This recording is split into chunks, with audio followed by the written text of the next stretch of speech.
வணக்கம். புதிய தலைமுறையின் விரைவு செய்திகளுக்கு வரவேற்கிறோம். தமிழகம், இந்தியா, சர்வதேசம், வணிகம், விளையாட்டு போன்றவற்றில் முக்கிய நிகழ்வுகளை நாம் பார்க்க இருக்கிறோம். முதலில் தமிழகத்தின் முக்கிய செய்திகளை பார்ப்போம். மாணவர்களுக்கு எதிரான குற்றங்களுக்கு பள்ளி நிர்வாகம்தான் பொறுப்பு என சென்னை காவல்துறை தெரிவித்துள்ளது. இது தொடர்பாக காவல்துறை ஆணையர் அலுவலகத்தில் நடைபெற்ற ஆலோசனைக் கூட்டத்தில் மாணவர்களை பாதுகாப்பாக வழி நடத்துவது குறித்து பள்ளி நிர்வாகிகளுக்கு அறிவுரை வழங்கப்பட்டது. பள்ளிகளில் கண்டிப்பாக சிசிடிவி கேமரா பொருத்த வேண்டும் என்பது உட்பட பல்வேறு அறிவுரைகள் பள்ளி நிர்வாகிகளுக்கு வழங்கப்பட்டது. சுதந்திர தினத்தையொட்டி சென்னை, கோவை, மதுரை உள்ளிட்ட தமிழகத்தின் முக்கிய நகரங்களில் தாக்குதல் நடத்த தீவிரவாதிகள் திட்டமிட்டுள்ளதாக மத்திய புலனாய்வுத்துறை எச்சரித்துள்ளது. பாகிஸ்தான் கட்டுப்பாட்டில் உள்ள பகுதிகளில் தீவிரவாத அமைப்புகளிடையே நடந்த உரையாடலின் அடிப்படையில் இந்த எச்சரிக்கை விடுக்கப்பட்டுள்ளது. இதனையடுத்து தமிழகம் முழுவதும் பாதுகாப்பு பலப்படுத்தப்பட்டுள்ளது. தூத்துக்குடி மாவட்டத்தில் கனிம மணல் அள்ளப்பட்டுள்ளதாக கூறப்படும் பகுதிகளை தமிழக அரசால் நியமிக்கப்பட்ட குழுவினர் இன்று ஆய்வு செய்தனர். வரும் 14ஆம் தேதி வரை இந்த ஆய்வு நடைபெறவுள்ளது. வரும் 19 மற்றும் 20ஆம் தேதிகளில் நிறுவனங்களின் ஆவணங்களை சரிபார்க்கும் பணி நடைபெறுகிறது. முன்னதாக நெல்லை மாவட்ட ஆட்சியர் அலுவலகத்தில் இது தொடர்பான ஆலோசனைக் கூட்டம் நடைபெற்றது. உடல் தானாக தீப்பற்றி எரியும் குழந்தைக்கு சென்னை கீழ்ப்பாக்கம் அரசு மருத்துவமனையில் தொடர்ந்து சிகிச்சை அளிக்கப்பட்டு வருகிறது. தற்போது அந்த குழந்தையின் உடலில் தீப்பிடிப்பதை தடுக்கும் திரவம் பூசப்பட்டுள்ளது. நோய்க்கான காரணத்தை கண்டறிவதற்காக செய்யப்பட்ட மருத்துவ பரிசோதனை முடிவுகள் 3 நாட்களுக்கு பின்னர் வெளியாகும் என தெரிவிக்கப்பட்டுள்ளது. அமில வீச்சில் உயிரிழந்த வினோதினியின் வழக்கு விசாரணை முடிவடைந்த நிலையில் வரும் 20ஆம் தேதிக்கு தீர்ப்பு தள்ளி வைக்கப்பட்டுள்ளது. நாடு முழுவதும் பெரும் எதிர்பார்ப்பை ஏற்படுத்தியுள்ள இந்த வழக்கின் தீர்ப்பை மகளிர் அமைப்புகள் மற்றும் சமூக ஆர்வலர்கள் ஆர்வத்துடன் எதிர்நோக்கியுள்ளனர். காரைக்கால் மாவட்ட அமர்வு நீதிமன்றத்தில் இந்த வழக்கு விசாரணை நடைபெற்று வந்தது. நீலகிரி மாவட்டத்தில் 10 கோடி ரூபாய் செலவில் பழங்குடியினர் பண்பாட்டு ஆதார மையம் அமைக்க தமிழக அரசு உத்தரவிட்டுள்ளது. பழங்குடியின மக்களின் முன்னேற்றத்திற்காக இந்த நடவடிக்கை எடுக்கப்பட்டுள்ளதாக அரசு வெளியிட்டுள்ள செய்திக்குறிப்பில் தெரிவிக்கப்பட்டுள்ளது. உதகை தாவரவியல் பூங்கா அருகே இந்த மையம் அமையவுள்ளது. தமிழகத்தில் வசிக்கும் நரிக்குறவர்களை பழங்குடியினர் பட்டியலில் சேர்க்குமாறு மத்திய அரசை திமுக தலைவர் கருணாநிதி வலியுறுத்தியுள்ளார்.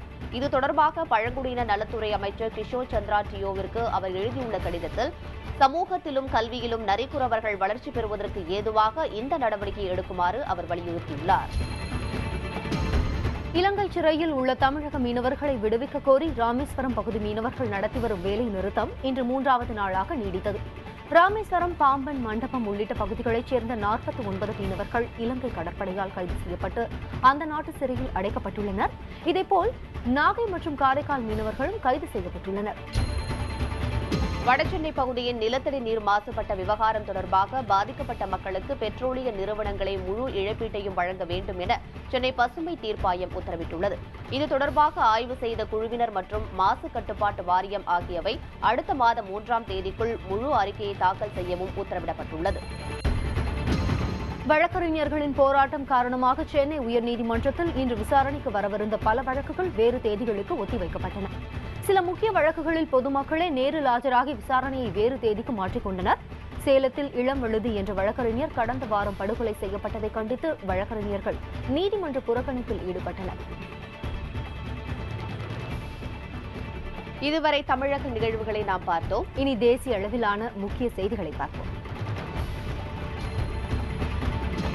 குற்ற வழக்குகளில் தண்டனை பெற்ற MP, MLA-க்கள் பதவியில் நீடிக்க முடியாது என்று உச்சநீதிமன்றத்தின் தீர்ப்பை எதிர்த்து மத்திய அரசு இன்று மறு சீராய்வு மனு தாக்கல் செய்துள்ளது.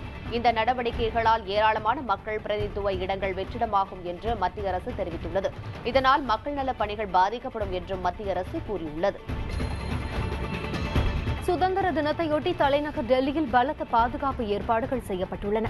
புலனாய்வுத்துறை எச்சரிக்கையை தொடர்ந்து குடியரசுத் தலைவர் மாளிகை, நாடாளுமன்றம் உள்ளிட்ட முக்கிய இடங்கள் மற்றும் மக்கள் கூடும் இடங்களில் கண்காணிப்பு தீவிரப்படுத்தப்பட்டுள்ளது.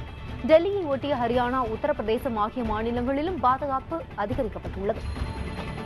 தகவல் அறியும் உரிமைச் சட்டத்திலிருந்து அரசியல் கட்சிகளுக்கு விலக்கு அளிக்க வகை செய்யும் சட்ட திருத்த மசோதா உறுப்பினர்களின் கடும் அமளிகளுக்கு இடையே மக்களவையில் தாக்கல் செய்யப்பட்டது. மக்களவை இன்று காலை கூடியதும் பல்வேறு பிரச்சினைகளை எழுப்பி உறுப்பினர்கள் அமளியில் ஈடுபட்டனர். இதனால் அவை அடுத்தடுத்து 2 முறை ஒத்திவைக்கப்பட்டது. தங்கத்தின் இறக்குமதியை மேலும் குறைக்க நடவடிக்கை எடுக்கப்பட உள்ளதாக மத்திய நிதியமைச்சர் ப. சிதம்பரம் இன்று மக்களவையில் தெரிவித்தார். வெள்ளி, சமையல் எண்ணெய் உள்ளிட்ட மேலும் பல பொருட்களின் இறக்குமதியை குறைக்க உள்ளதாகவும் அவர் கூறினார். நடப்பு கணக்கு பற்றாக்குறையை சமாளிக்க நிறுவனங்கள் வெளிநாட்டு கடன் பெறுவதற்கான விதிமுறைகள் எளிமையாக்கப்படும் எனவும் அவர் கூறினார். சூரிய மின்தகடு ஊழல் விவகாரத்தில் முதலமைச்சர் உம்மன்சாண்டி பதவி விலக வலியுறுத்தி இடதுசாரி கட்சியினர் கேரள சட்டப்பேரவையை முற்றுகையிட்டனர். எதிர்க்கட்சிகளின் போராட்டத்தை ஒடுக்க ஆயிரக்கணக்கான போலீசாரும் துணை ராணுவ படையினரும் குவிக்கப்பட்டிருந்தனர். எனினும் உம்மன்சாண்டி பதவி விலகும் வரை தங்களது போராட்டம் நீடிக்கும் என எதிர்க்கட்சியினர் தெரிவித்தனர். பல்வேறு விவகாரங்கள் குறித்து விவாதிக்க இலங்கை வெளியுறவுத்துறை அமைச்சர் ஜிஎல் பெரிஸ் வரும் 18ஆம் தேதி டெல்லிக்கு வரவுள்ளார்.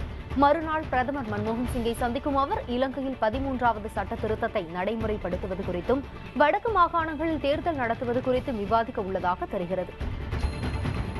தேர்தல் அறிக்கையில் இலவச திட்டங்கள் அறிவிப்பது லஞ்சமாகாது என தேர்தல் ஆணையம் கூட்டிய ஆலோசனைக் கூட்டத்தில் அரசியல் கட்சிகள் தெரிவித்துள்ளன. இலவச திட்டங்களை அறிவிப்பதில் எந்தவித கட்டுப்பாடுகளும் விதிக்கக்கூடாது என்று பெரும்பாலான கட்சிகள் வலியுறுத்தின. தேர்தலில் பணபலத்தை கட்டுப்படுத்துவது குறித்து தனியாக ஆலோசனைக் கூட்டம் நடத்த வேண்டும் என்று பாரதிய ஜனதா கட்சி கேட்டுக் கொண்டுள்ளது. உள்நாட்டிலேயே தயாரிக்கப்பட்ட பிருத்வி 2 ஏவுகணை இன்று வெற்றிகரமாக சோதனை செய்யப்பட்டது. ஒடிசா மாநிலம் பாலாச்சோர் கடற்கரையில் காலை 9:15 மணிக்கு இந்த சோதனை நடத்தப்பட்டது.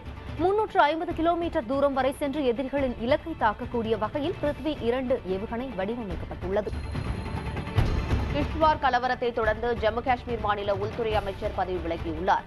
கலவரத்தை அடக்குவதில் அமைச்சர் சஜித் பாரபட்சமாக செயல்பட்டதாக பாரதிய ஜனதாவும் காங்கிரசும் குற்றம் சாட்டியிருந்தன.